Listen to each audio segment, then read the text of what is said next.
วัสดีค่ะ Welcome to Be My Guest and I'm your host สดชื่นลิมเกรียงไกร Today we will be joined by a guest of honor of the 45th National Book Fair and the 15th Bangkok International Book Fair. The guest is from Finland and who will share with us ideas and stories related to books and education. So let's take a look.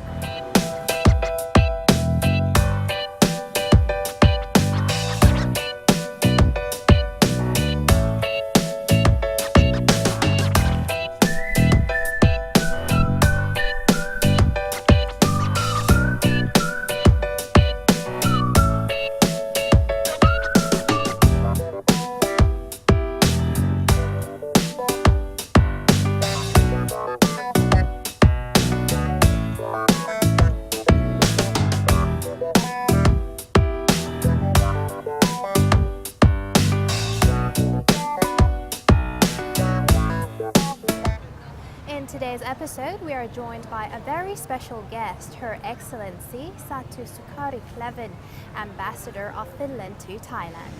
สวัสดีค่ะ สวัสดีค่ะ Thank you for joining us today. So first of all, let me ask you, how did Finland come and join Thailand's Bangkok exhibition, book exhibition?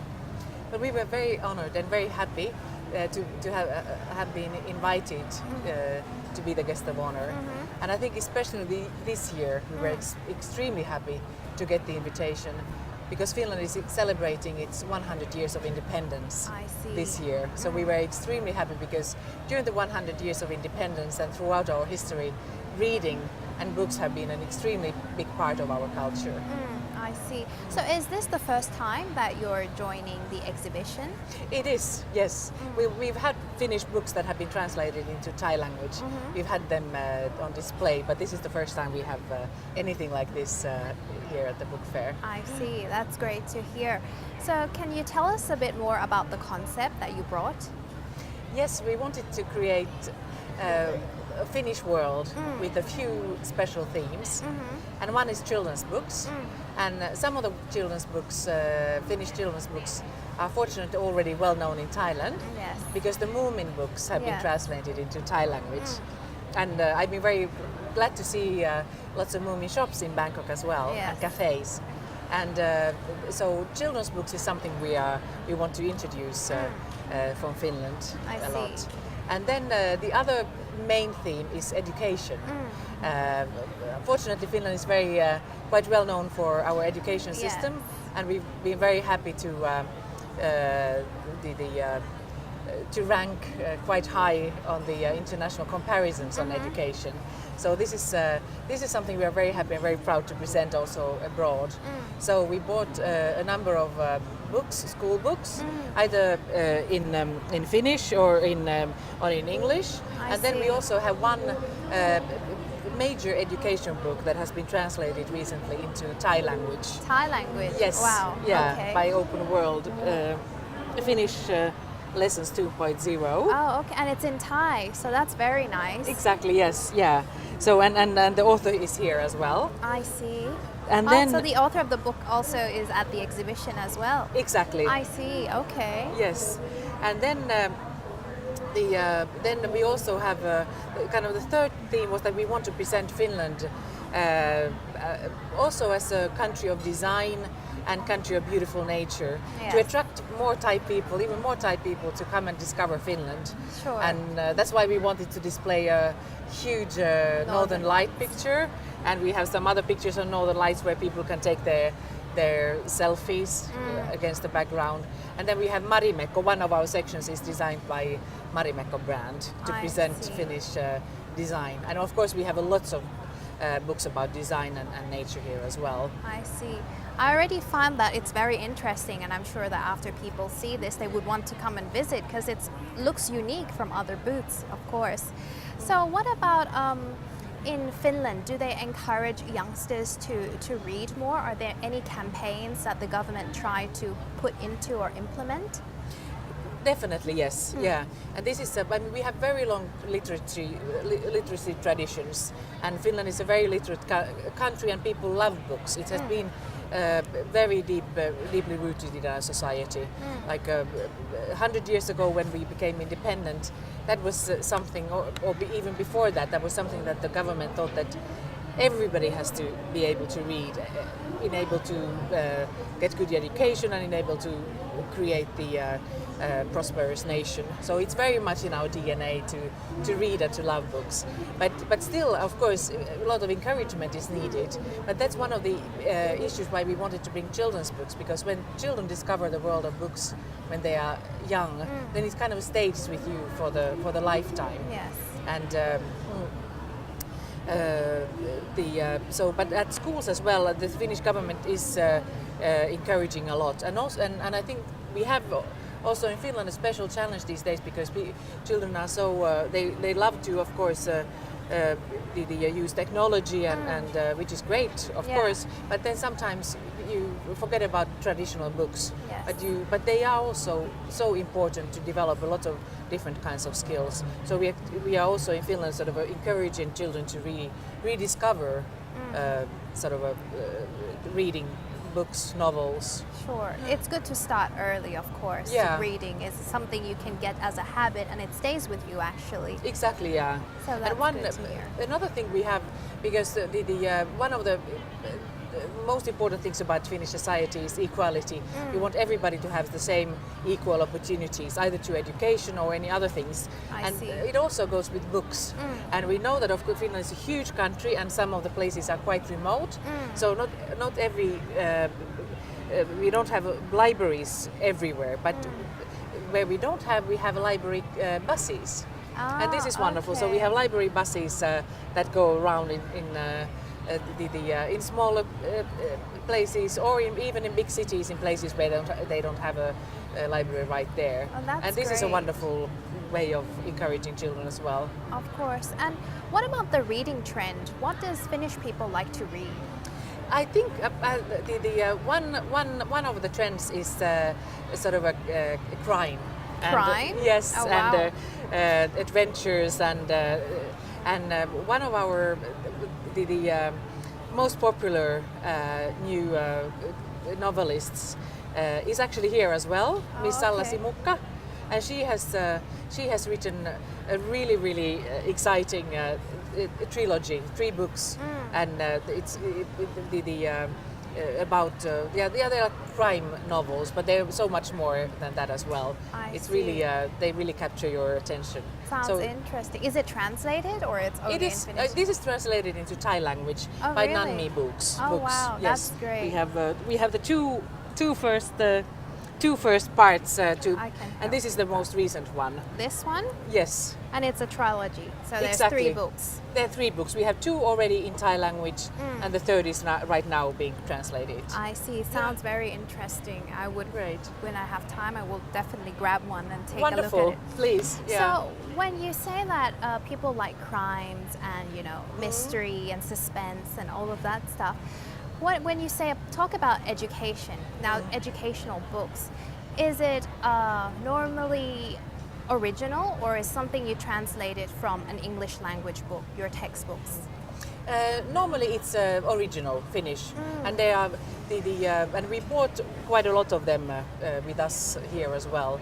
And because one of sort of the leading philosophies about Finnish education is that children want to enjoy learning. Children need to enjoy reading. They need to enjoy maths. Because when you enjoy it, you learn so much more. Exactly. And so I think this has been very much also in the minds of those who make the books. And for instance, here is an English language book. So it's Can you show it higher? has nice pictures, and then it has tells about interesting places. I see. So that takes children to adventures and discover new places. So that it's not only the learning aspect as such, but you also get something interesting, and that you want to take the book in your hands. And So- then actually if I may steal one Yeah, sure. one book called Hello Ruby, and this is a book about computer coding. Oh, really? Yes, and it's made in a sort of a form of a children's story. But it's actually at the same time it teaches you the philosophy and the logic about computer coding. It's fantastic. I learned so much about it as well. So I recommend it not only to children but also to adults. Is it only in Finnish though, or it's in English as well, and I hope it will be in Thai language soon as well. It sounds very interesting. It's been translated into dozens of different languages, very also in Asia. Yeah, and then and also then we have, for instance, they use a lot of games. And this is a board game. So is it part of the curriculum that they put the games into? I don't think this is really like in the curriculum, but this is like to support the learning. And this, for instance, is about computer coding as well. I see. Yeah. So you give a lot of importance to computer coding. So there's many books, because not many countries actually make textbooks or children's storybooks about computer coding. It's something very unique. So I find that very interesting. So in terms of your educational system, as you know that it's already ranked very high amongst other countries. So can you tell us why is it different from other countries? What makes it unique? I think one of the key issues is our teacher training. Everybody who wants to be a teacher has to have a very high university education, very good education, and also a lot of practical training. So I think this is one of the keys, the teacher training. I see. And I think that then one thing is also what I mentioned, the joy of reading, or the joy of learning. That to have this kind of a, and then I think a third important factor is that we encourage children to critical thinking and to discover things themselves. So we have a new issue in all schools in the curriculum that parts of the year, some weeks every year or every semester actually, children don't learn like maths and languages and geography separately, but through a theme. So for instance, they have 3 weeks and they study climate change. So they take everything, like be it geography or biology or so you put mathematics. everything together in a theme. Yes. So it's more interesting. That's very, very nice way to put it for children, because they get bored easily, like when they're young. Yeah. I see. So well, now we take a short break, and when we come back, we'll talk more about it. Thank you. Thanks very much. Good. Welcome back to the program. We are still here with Her Excellency Satuskari Kleven, Ambassador of Finland to Thailand. So welcome back to the second break. Thank you very much. So in our second break, let me continue asking you about the educational system. In the last break, you mentioned that it's your teachers that you think that helps with the education system. What about the curriculum? How is it like there in Finland? Well, one of the things that amaze people somehow is that the school days are not that long. That normally for the day, young children may have just 4 hours of school. Yes, so that is a sort of visible difference when you look at the entirety of it, and and I think then one thing is that we've thought that it's important to give children the time to to process the things that they have learned, so that it's not too much. You can't take too much information in. But one of the novelties about our curriculum is that we more and more learn through themes. I see. Looking at, for instance, that children might, for 2 weeks, they might emphasize, or they might concentrate on a particular period in history. Let's say the early 18th century, and then they don't look at it only from the historical point of view, but for instance that they look at the innovations that were, mathematical innovations, scientific innovations that were done during that time, or perhaps looking into some languages that were particularly relevant at that time. So that kind of that learn by doing. A lot of that philosophy these days as well. I And see. children then go themselves. If it's biology, then they go to the forest and well, this is nothing new. I mean, Yeah. for a long time, pupils have gone to the forest to look for plants and so forth. But this trend is much stronger these days. I see. Because now everything, it seems like through computers or through screens, but nothing more hands-on anymore. And it's nice to look at something in an all-round perspective as well. Absolutely. Not just one way of thinking. So that's a great way actually to teach the young children, as they would learn more in the future to look at things differently in different ways. Exactly. And then to get the ability to look for solutions and find solutions themselves, to take initiative. I think this is one of the most important things. And no matter which profession we are talking about, to have the ability to solve complex issues. Sure. So I'm sure that that's a great way, and we should learn. Thai system should learn from that as well. So let's come back to the exhibition here. So what is your expectation from? This is also your first time that you mentioned. Yeah. So what is your expectation? Well, we would be very happy if many people in Thailand would discover Finnish books, and in addition to those that have already been translated into Thai language, I think it would be great to find more the publishers to publish Finnish book, for instance, children's books. We have really wonderful, colorful sort of characters in Finnish children's books. They have humor and they have sort of good things about them, nice philosophy and so forth. Sort of a nice things that children really enjoy, and then that encourages children to take the book in their hands and read them. So we have a great cooperation with a number of Thai publishers already that we are very happy about, and further intensify this cooperation. I think that's one of the key goals. So is there any future projects planned already at the moment? I think they are. I think they are. Even during the first 2 days, I've heard that they have been very fruitful discussions for future. That's great to hear. Absolutely, yes. And And one of the books that we have that have been a trilogy of this crime novel series.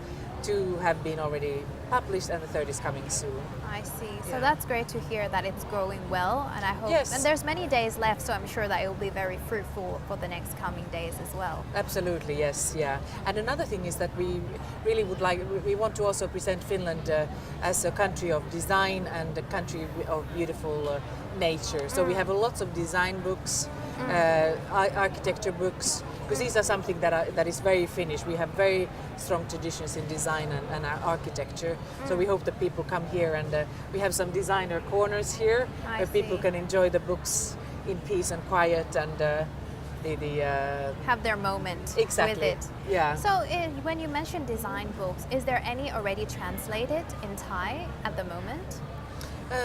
Design books, actually, no.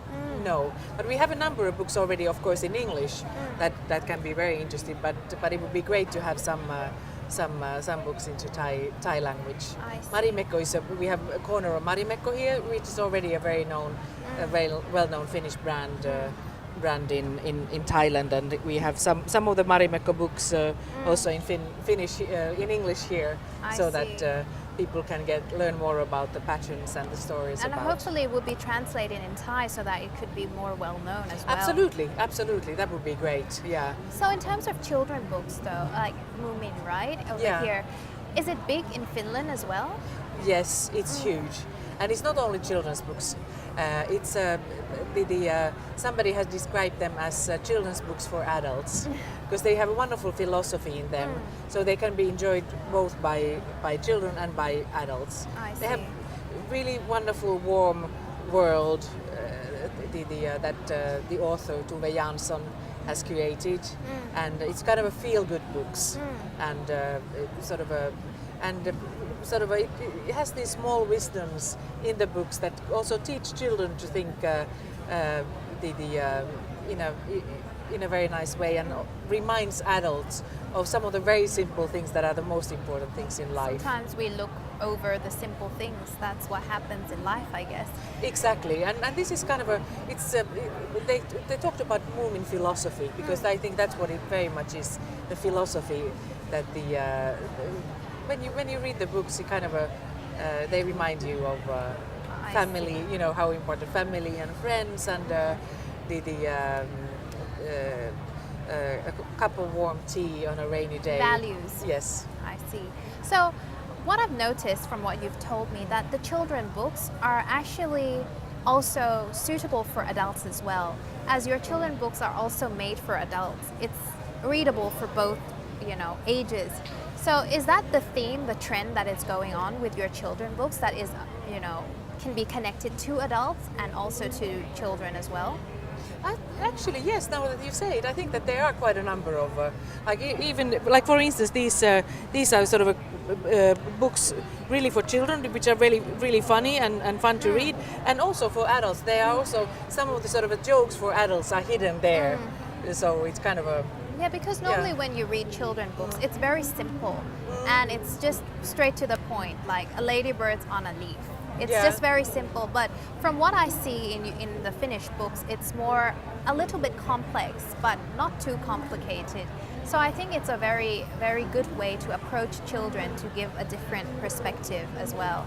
Exactly, yeah. I think that's a very good description. Yeah, and I hopefully that it will be translated in Thai more, because you know, we're still trying to develop our language skills here, and if it's in Thai, I'm sure that people would learn more. Exactly, as well. and then children, because they are written in a way that it's easy to read, so and not too much text. So often then children at a young age can already start reading them themselves as well.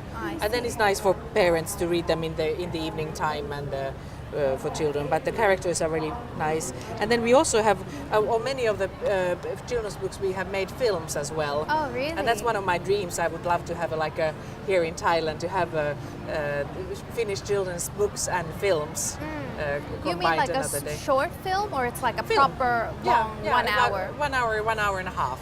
Oh, okay. Very nice children's movies. I see. Is it already translated in English, or Into English, yes. Yeah. I But it would be very easy to then to make the either subtitles in Thai language or. yeah, it wouldn't be that complicated. It would Yeah. be a good opportunity as well. Yeah. So when you mentioned that there is 3 concepts that you brought over here, Yeah. so what other types of books apart from children's book and textbooks, you mentioned design books, are there, you know, tourist books that, you know, tells us more about Finland and the Northern Lights? As you know, now it's a big trend to see the Northern Lights. Is there anything more about that over here? Yes, we have lots of books about Finnish nature, and both about about the Northern Lights and everything in the sort of the wonderful nature in northern Finland. It's very exotic, especially in the winter time or in the autumn. But also then we have beautiful archipelago in the southern coast and amazing lakes. We have 188,000 lakes in Finland. Wow. So it's we really welcome warmly people to come and discover that part of Finland. And you mentioned earlier to me personally that it's the shortest flight to It's get the shortest here. flight to Europe, yes. And we don't know that. And many people keep thinking, where should they start?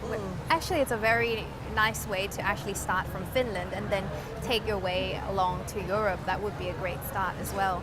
Exactly, absolutely. And then we have the Finnish airline, Finnair, also has a booth where you can take a nice selfie with the Northern Lights in the background, and they also every once in a while they have here the sort of that kind of a glasses, Virtual glasses, that yes. you can feel how it is to be on the plane on the way to Finland. I see, that's great. Well, that's all the time we have. Thank you so much for joining us and sharing us with your incredible stories. Thank you so much. ขอบคุณค่ะ Thank you so much. Thank you. Such you. a great pleasure to be here. Thank you. you. This is the first time Finland will join the fairs as guest of honor to celebrate the centenary of the country's independence. Their pavilion will showcase Finland's culture of reading and learning that makes it the most innovative and educated country in the world. And that's all the time we have for this episode. Thank you for tuning in. See you again next time. สวัสดีค่ะ